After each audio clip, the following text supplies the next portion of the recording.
Assalamualaikum warahmatullahi wabarakatuh. Halo anak-anak, jumpa lagi tentunya di channel edukasi pembelajaran.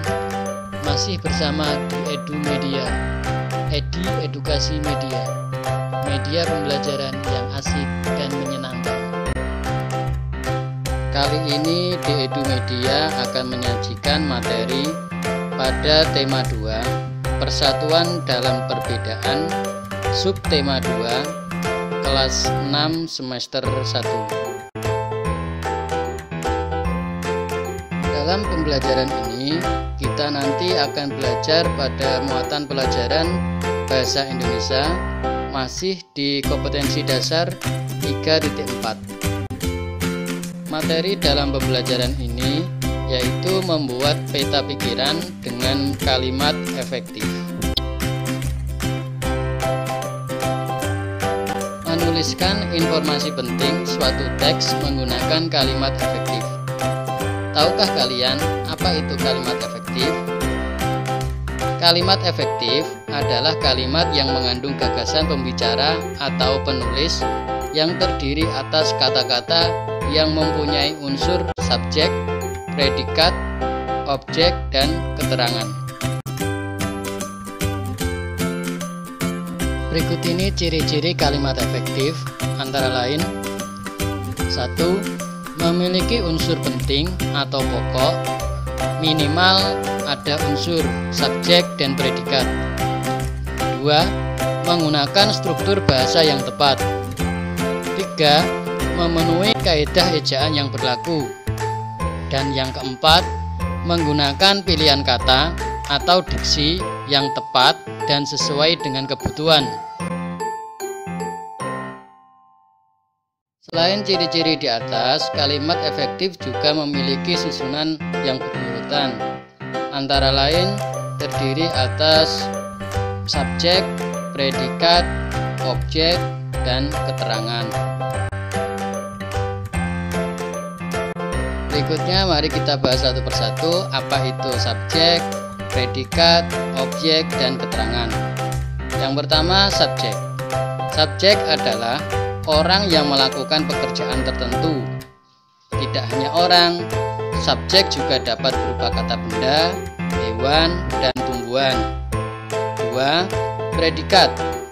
Predikat adalah tindakan yang dilakukan oleh subjek dalam kalimat. 3. Objek. Objek adalah sesuatu yang berdasarkan pada aktivitas predikat. Dan yang keempat, keterangan. Keterangan adalah penjelasan di mana, kapan, bagaimana suatu peristiwa terjadi dalam kalimat. Di mana artinya menunjukkan tempat, kapan menunjukkan waktu, dan bagaimana menunjukkan keadaan. Berikut ini contoh kalimat efektif yang terdiri atas subjek, predikat, objek, dan keterangan. Insinyur Soekarno dan Dr. Andes Muhammad Hatta memproklamasikan kemerdekaan Indonesia di Jakarta. Insinyur Soekarno dan Dr. Andes Muhammad Hatta sebagai subjek memproklamasikan sebagai predikat, kemerdekaan Indonesia sebagai objek, di Jakarta sebagai keterangan.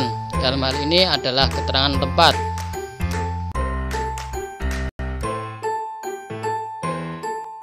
Nah, anak-anak, coba sekarang kalian tentukan subjek, predikat, objek, dan keterangan dari kalimat berikut.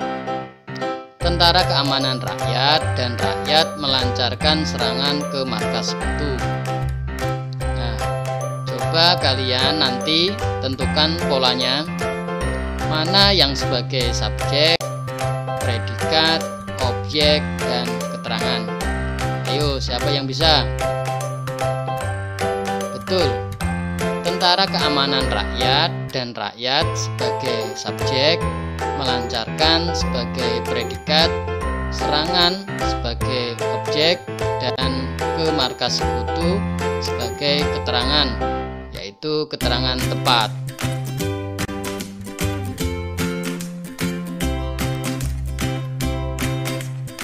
Selanjutnya, melengkapi peta pikiran menggunakan kalimat efektif.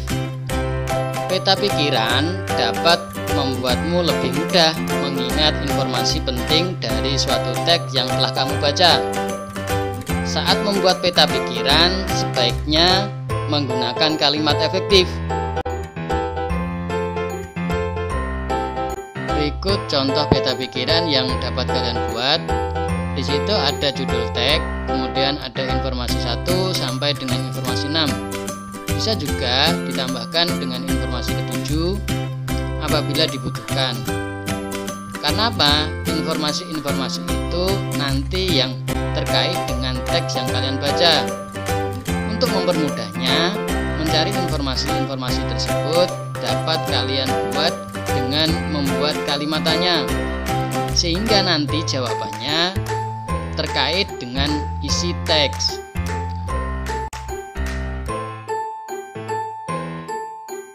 Nah, selanjutnya langkah-langkah membuat peta pikiran sejarah. Yang pertama, langkah-langkahnya: baca teks dengan cermat. 2. Buatlah kerangka peta pikiran menggunakan aspek kata tanya: apa, siapa, kapan, di mana, mengapa, dan bagaimana. 3. Tulislah informasi dari setiap bagian teks berdasarkan kerangka peta yang kamu buat. Nah, nanti kerangka yang kalian buat harus menuliskan informasi yang terkait dengan teks.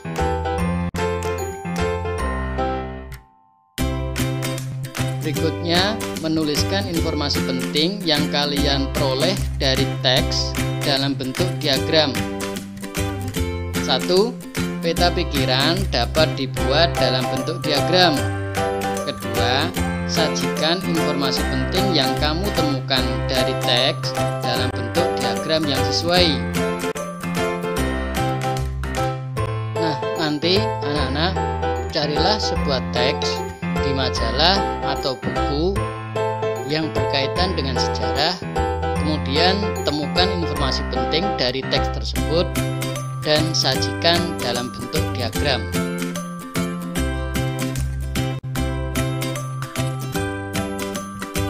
Demikian pembelajaran kita kali ini.